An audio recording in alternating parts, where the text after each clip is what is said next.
ولا تكتب على مكاني ولا مريرة تبتدي كذي بود التيم بالوان أجاجب ولا تطبع بريف أجاجب بريف لي كابسوني جنب يمتاز جيس كجو وعايش هنا أنا مجال سبيتا أبغى تقول لي أنت مصمم رقم كيس جبرتي أنا مويه سجين كجا دبنا غير بندرا ولي مريانا أما ترى سؤال ما يوان كان برجال بقولوا لا هذا دراسة staging approval كيس دوري سيركاب مرة جدود تجرا سيركاب هوني تجرا سيركاب شنن تجرا the first stage the earliest stage revival stage جدود برا وزغل جاتنا ترى عند تبغى تروح كان كل سوتشي وروما دي مريا روكالشو دي وروما طولي دي ترسل دي بيتيا كسين جبار بوتشو يا سوتشي أفريقيا كيس براماتو the cultural revolution نانو cultural renaissance أفريقيا كيس براماتو sochiin baala keessatti godhamaa ture sochiin machaa ture maasii godhaa ture sochii pirootestaantii gama lixaatti godhamaa ture yoo laalte sochii aadaa amantii eenyummaa waliigala oromummaa deebisanii dhaabuu afaanii wal qabatu jechuudha kan lammaffaa reconstruction stage kan jennuun bara 19 dhufamuu machaa ture irraa kaasee kan deemu keessattuu wantoonni akka oromiyaa oromoo jedhamu kun ol ka'anii kan dhaabachuu eegalan hooggansa machaa tuulamaa keessatti eegalee irra caalaatti hooggansa adda bilisummaa oromoo jalatti torbaatamoota keessatti sochii barattootaa keessatti biyya alaa kanatti immoo hayyootaan wanni godhamaa ture barbaachisaadha. Maaliif nationalism hoggaa jennu is about imagining the homeland and the nation congruent with sabaa fi lafa sabaa yaadni oromummaa wanni amma jennu oromiyaa amma jennu laaftutti fudhannu kun baroota 1960 keessa hin turre. Kanaaf deebi'ee kan ijaarame baroota kana keessa hojii irra caalaatti hojii sammuuti godhu. Oromoota godina adda addaa keessattuu 75 irraa 79 waan hojjetan osoo qal'aan dantaate maaliif ijaarsollee as keessa jiranii kan warri hojjetaa turan wanni artistoonni keenya godhaa turan warri hayyoonni keenya godhaa turan sabboonummaa booda finiinte kanaaf bu'uura ta'e reconstruction stage kan jedhamu waan fakkeenya maappii oromiyaa kaayamu lafti oromoo eessaa geessaa kan jedhamu yoo amma keerfulii dhaggeeffattan sirboota torbaatamoota keessa sirbamoo dhaggeeffattan asoosaa irraa kaaseetti baabbileetti dhaaba wanta dhimma qala waggaatti makuun agarsiisa. So that kind of nationalism kan irratti hojjetame baroota 1970 keessa fi 80 keessa irra caalaan intensify ta'e. The second stage actualization kan jennu yookiin implementation kan jennu oromummaa eega revive goote eega akkasiin deebitee laattu goote isaan immoo reconstruct goote maaliif identiin uummanni tokko akka sabaatti socho'ee bilisummaa isaa akka gonfatu barbaadu taate akka sabaatti of laalu akka humnaatti of laalu walirratti hirkatu sabboonummaan isaa bahaaga dhiyaatti wal qabachuu danda'uudha qaba. Kanaaf hanga 80 reconstruction deebinee ijaarsuu kan hojjechaa turre jechuudha. Bara 91 significance ammallee irraa hiikkanne gara rabbi hamata 91 abaaraa ture. 97 milestone stage biraa keessa seennee jechuudha. Actualization kan jennu immoo implementation kan jennu oromiyaan maappii irra ture lafatti kan muudu. 68 bara 1986 fakkaatee Profeesar Mahammad Hassan hoosaa ol qabee na fakkaata. Doona irratti barreessee ture. Maal jedha yeroo isa warri Habashaa wanni oromiyaa jedhamtu tuni isa figment of imagination. Diaspora irratti warra jirtu namoota baay'ee dhiphootan qofatti waa'ee kanaa dubbata malee wanni oromiyaa jedhamtu hin jirtu jennaani he said something very prophetic. It doesn't happen. Hamma mataa oromootaa keessa jirtutti lafa buusuu oola.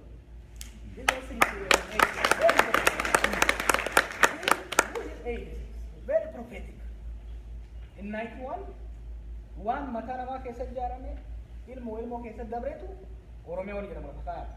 Qubeen goisaadhaan Hayilee Fidaafaa Shemara Shaaffaan dalaganii lafa keessa turte sun official taate jechuudha. Kanaaf 1991 was significant. Amma dura waan nama barreessee yoo agartan 1991 irraa kaasee 3 transformations ta'ee jira. Jeetiin kan inni dubbatu 3 significant transformations san hubachuutu sochii qeerroo akka cimsitee deemuufi injifannoo kanaa mugeesse the 3 transformations actualization reefs ni jira. Wanni revive godhame reconstruct godhame suni practically lafarra kaa'ame oromiyaan wanni jedhamu ijaaramuun kun waan fide qaba waan sadii very important. Tokko mother tongue literacy. Mass literacy in mother tongue jechuun namni baay'een barnoota it was very important afaan ofiitiin barachuun. Afaan ofiitiin barachuun sun dhaloota qubee amma waggaa jennee sirbiinu ijoollee qubee baratte qofa osoo hin ta'in yuuniik wanni godhu sabboonummaan sadarkaa itti jiru. Ijoolleen beekii jirtus, tabaabbilee jirtus, tabaddallee jirtus wiixata ganama faaruu Oromiyaa walli faarfattee qubee afaan Oromootiin ganama barachuun sun haga fedhes ji'oogiraafikaalii adda adda yoo kan taate sammuu wal fakkaataa qabatanii akka bahan karaa itti uume jechuudha. Rassaa kan achi keessatti qofa burgeenni jalaa godhe kompiitara Oromoon cuccufnaan malee pirezenteeshinii qopheessee ture. Kan lammaffaa maalii tokko qubeedha. Kan lammaffaa biirokraataayizeeshinii. Reefu Zakkaariyaa dubbachaa ture.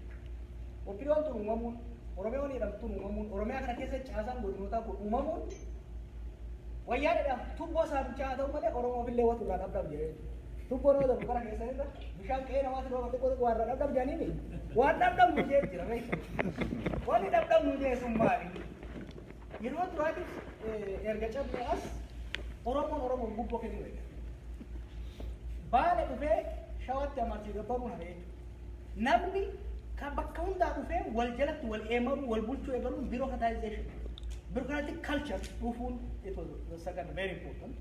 The third one is urbanization. 1984 akka Awurooppaatti namni keenya magaalaa Oromiyaa keessa uummanni ture barreen torba. This grows to something around I think 13% 1991 amma gara parsantii 40 si taa'ee jechuudha.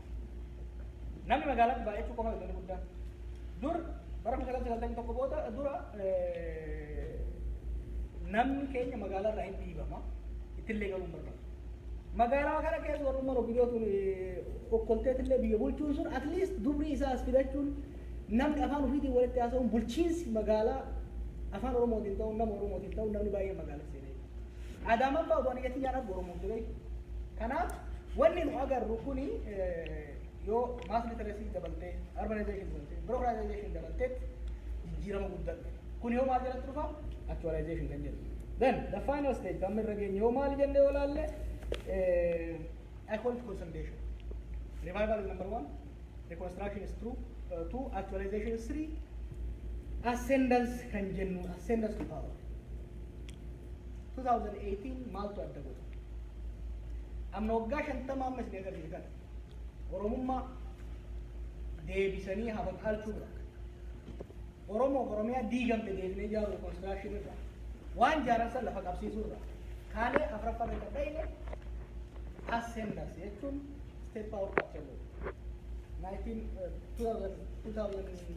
2018 bara darbe kana kan godhame the significance. Sochiin Oromoo finally okkolaatis caccabaatis wal harcaasaatis akka feenee fi akka feenettis state power godhu. Amma kana namni baay'ee finalize godhuu qaba. Leencolata waan jiru qaba. Amma waan amma jiru tokko jira. Yeroo ammatti Oromoon taayitaa argaan qaban jedhee kaamamu Oromoo qofa. Abbaan fedhaa jiraatu amma nu amma nama hunda caalaa ka'eedhaa jiru nu nama hunda caalaa ka beelaa jiru nama hunda caalaa ka buqqa'ee jiru. Still baala gizee nu jechaa jiran jechuudha. That psychological shift is very important. Yeroo duraatiif masaraa miliqoonni jedhamu suni bakka simni irraa facaatu suni psychological illee yoo taate abiyyi illee walaa qabate psychological illee yoo taate beeki osoo sochiin qeerroo osoo hin godhamin yaade keessa osoo abiyyi aangoo qabatee Oromoo aangoo qabatee hin jettu abashallee hin jettu nullee hin jettu. It is the movement that cries the gate of the Minilik Palace. That is the psychological movement dhagaa dhiibaa ture sochiin uummataa waggaa afurii.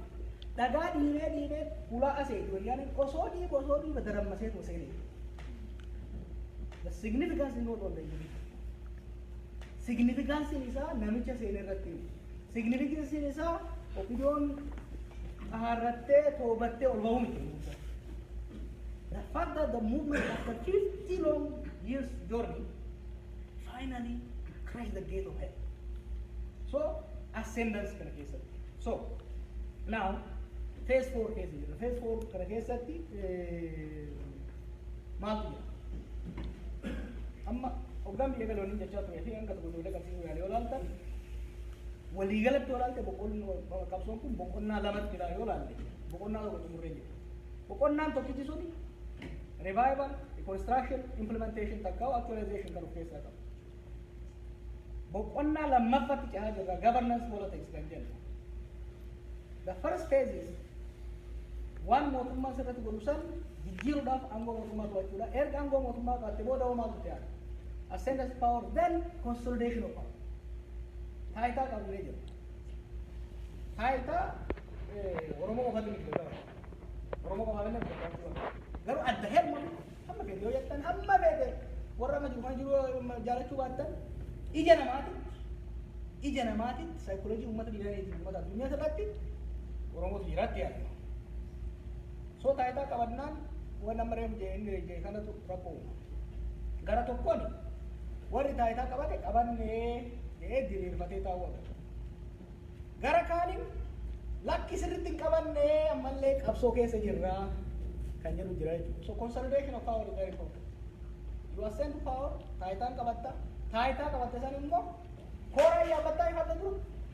Erga yaabbattee waan calliftee bultuba dura miilaan tottolfattee taa'umsa kee tolfachuu qabda jechuudha. Wallaan soorama godhamaa jiru kun is a struggle for consolidation of power. Not only consolidation of power, but also consolidation of the change. Consolidation kana keessatti maaltu uumamuu danda'a? Hawwiin nuti qabu jira. Aangoo qabannee callifnee irra keenyee waan biraa ittiin gochuu osoo hin ta'in bilicii bilisummaa jettu kana bilisummaa dhugaa gochuu. Bilisummaa dhugaa gochuu kan danda'amu freedom walabummaan amma namni qabu kun ijjiitti seeraati gama seeraatiin ittiin tolfamee haala ittiin biyya itti deemuu irratti tolchuudha. Hiyyummaa bara bara hiyyummaa hamaa biyya san keessa jiru san keessa saamichi dhaabatee Oromiyaa keessatti. Waan namummaan keenya xiqqoo gubboo irraa fuudhu ala saamichi hin jiru amma Oromiyaa keessa kana beeka keessa deemeetii jiru. Homaa namni sama saamu hin jiru. Jarri dheessee deemtee jiru. Garuu bineensa afaanii buuftee yoo hin gabbifatin yoo hin wayyeeffatin yoo hojjettee humna kee ittiin hin horatin bu'aan qabu. So misoomatti illee cehuudhaaf the first stage is consolidation of power. Priority sadii ammatti akkan propose for discussion kana kanaatiif akka laalu under the whole umbrella of consolidation waa sadiin laalu barbaachisaadha. Ka duraa preservation of the state. State waan jedhamu kan undermine gochuu hin danda'amu. Mootummaa biyya waan jedhamu sana. Biyya akka hin diigamne akka hin harcaane wal waraansa hamaa keessa akka hin seene eeguun priority number one. Lammaffaa biyya eegamtu sun immoo taayitaa keenya irratti godhamu priority number two.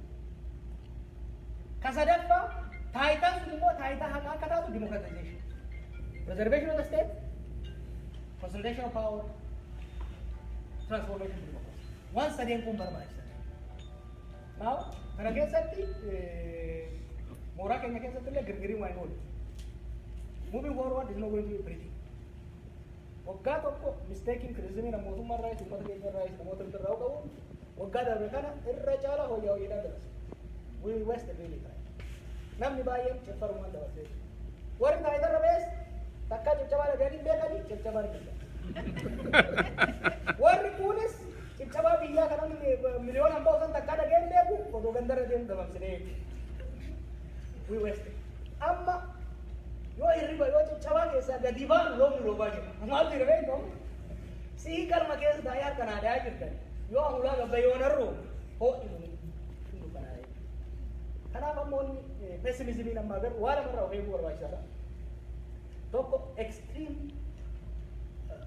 positivismiin amma argannu kun barbaachisu. Realistic ta'uu barbaachisa. Challenge guddaa jira. Humnoonni amma jennuun kun kan naannoo kan biyya keessas challenge consolidation turan kan dhufu. Humnoonni lama yeroo ammatti. Humnoonni lama waa lama irratti hojjetu. Gareen tokko international irratti hojjechuudhaan Oromoon biyya addaan qoqqoodee, Oromoon biyya bituu hin dandeenye, jedhanii amma immoo Oromoon biyya cunqursuu eegatu. Gara tokkoon gahee daggala bira iddoo tokko barbaadu. Kan lubbuun gahu dhiitamu irraa baanee kan gahu waan tokko. Gara kan nuti fuula gara tokko. Gara kan warri itti galle immoo maal gooti? Regionally focus gootee security laaffatee military laaffatee addaan qoqqoodee. Ultimately lachuu ajandaa takkitti qabdeedha. Ultimately Oromoon biyya bulchuu dandeenya. Maturity tokkummaan qabu sophistication qabu jettee psychological warfare kaleessa tokkummaan qaban of hin danda'an bilisummaa bahuu hin danda'anii jecha turan aangoo qabachuu hin danda'an jira amma immoo aangoo tursiisuu hin danda'an saboota kan walitti qabuun danda'an yaada yeroo deemsan jechuudha. Kanaaf within this all framework wanni ilaaluu qabnu ultimate warri gara taayitaa keessa jiranis akka waan olaantummaa garee ofii qofa ijaaruu irratti qofa godhan taate deemuu hin danda'an.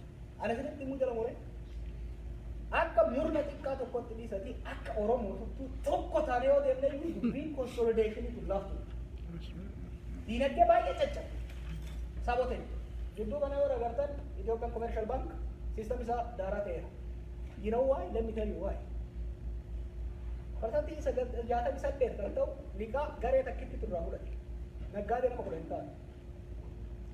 Naggaadeen kun rabsha naannoo Amaaraa fandii godhatu. Horii mootummaa kana dubbachuu barbaada nan dubbadha wanni irraa galu jiru. Fandii godhatu. Maal godhaa turan? Just xiqqoo jijjiiramee siyoon nama Oromoo ta'ee namni takka lama sadii keessa dhufnaan nigdi baankii akka jirutti Oromoo fudhatameera. Oromoon garuu persantii 20 ta'u hojjetaa achi even Oromiyaa keessa jiru. Galii guddaa Oromiyaa keessa argate dippoozitii. Liqaa garuu namoota naannoo tokkooti kennaa jechuudha. Nama tokko hanga biliyoona 2 liqaan irra jiru jira. Amma consolidation and democratization doesn't mean just transfer of power. Redistribution of wealth illee gaafa ta'e. Redistribution kana waan hin barbaanneef economic sabotage baay'ee active ta'ee gaggeeffamaa jira. Commercial banking tokko isin jedha malee gara hedduudhaan economic paralyze gochuudhaaf gara baay'ee irratti hojjetamaa jechuudha. Rakkoo economii baay'ee jiru, unemployment baay'ee jiru, rakkoo security hedduu jiru. Dongora nuti hojjennu walitti qabnee yoo kan taate ciccinnee dhiisaati humna cimaa tokkoon gara fuulduraa deemsuun baay'ee ulfaata. In danda'amu it's not impossible. It's possible. But extremely complicated. Kana appreciate godhuun barbaachisa. Walii galatti gara diaspora hogganaan isin diaspora warra biyyaa deemu. So masalah eeggannu jedha. Diasporaan ani yeroo hunda diaspora waan jedhu arrabii isaa gaafa shilingii san kana dhugan. First and foremost focus on yourself. First and foremost. Dargaggeessa yoo taatan yookiin baradhaa yookiin shakkaladhaa. Overtime hojjedhaa hojii lama hojjedhaa ganzaba kiishaadha. Yoo dandeettan baradhaa. Yoo barattan immoo barnoota bu'aa buusu baradhaa. Social science akka kiyyatti ofiin hin boqorsina. Because if you don't have money, you remember what I used to say, I need only 3 things for me. Money, time, skills. If you don't have either of these 3, and if you are not willing to give it, I really don't count you as one of my constituents. You don't matter. Amma yoo taate Oromiyaa yeroo jirrutti nama keenyarraa wanni barbaannu beekumsa isaa yeroo isaa mallaqa isaati. Kanaaf namni keenya baradha warri immoo xiqqoo jajjabaattan hojiitti cimsaa ilmaan keessa waan qalbii qaba barsiisa. The first is the self. Self-determination starts from self-realization and actualization. Namni of hin danda'in hiree biyyaa murteessuu danda'u. Namni hiree ofii murteeffatin hiree biyyaa murteessuu danda'u. Diasporaan akka dhuunfatitti hin hojjennu. Qaama fayyaa qalbii fayyaa qabaate hin hojjennu yookiin barannu ba'a. Dhugaa sitti himu if you don't have money don't come to Oromia because we have plenty of people who have no money there. It's a burden. And if you don't have money, don't come to ask investment because we are not going to give it. Lafa buutee booda gurgurattaa jechuudha. Dura hojjedha jabaadha. The first is the self. Second is the community. Kan biyyaa baay'ee rakkatina nama gahaa jira. First yourself, then your community. Your community doesn't necessarily mean the larger Minnesota Oromos. Your church, your mosque. Your smaller community, Afosha case, Chimsa, Namu wala Baraka, wala Garka, wala Jajjal, Hamile Walia Egg, Hire Hojulia Ken. When I'm running the top of it, it's not only what you know, it's who you know. Networking is very important. Professional networking, Jajabesa, Wi-Fi, Jabesa. I'm so case one to ref. Always is about helping others. But to help others, I are the people of Gargaria. To help Oromia, you really have to help yourself. As individual and as a community. Akka hawaasaatti, akka community, second akka collective community yoo jabaate, kana jechuun maali? Hawaasni yoo wal quba qabaate, urgently waan tokko yoo isin barbaanne warri Oromiyaa jiru, yoo wal quba qabaatanii fi yoo wal qabaattan nu gargaaru. Yoo waan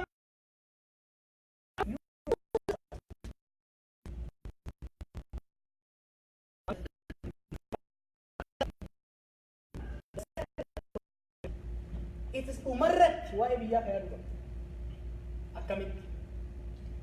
Advocacy itti fufuu qaba. But with shift. Shiftiin jiru maali? Update gaarii amma embassy asii qabda. Cimsaa embassy asii qofa osoo hin ta'in embassy diina keenya tuuti bakka hedduu har'a immoo ta'e. Anyway, kan mootummaa nama hunda keessaalee Oromoon qofa itti gala jechuudha biyyaa. Haqa keessanii waliin gaafatina. Haqa namaan deemina garuu hin qorrifatina.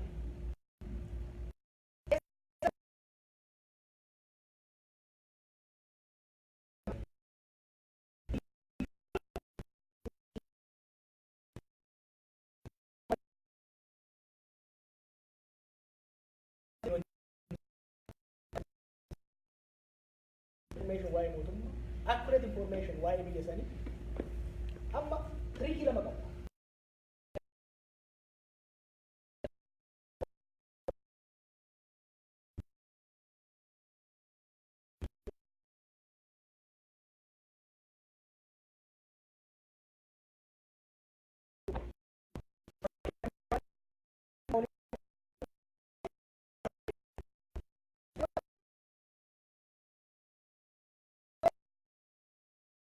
Keessa dhiibbaa irratti godha.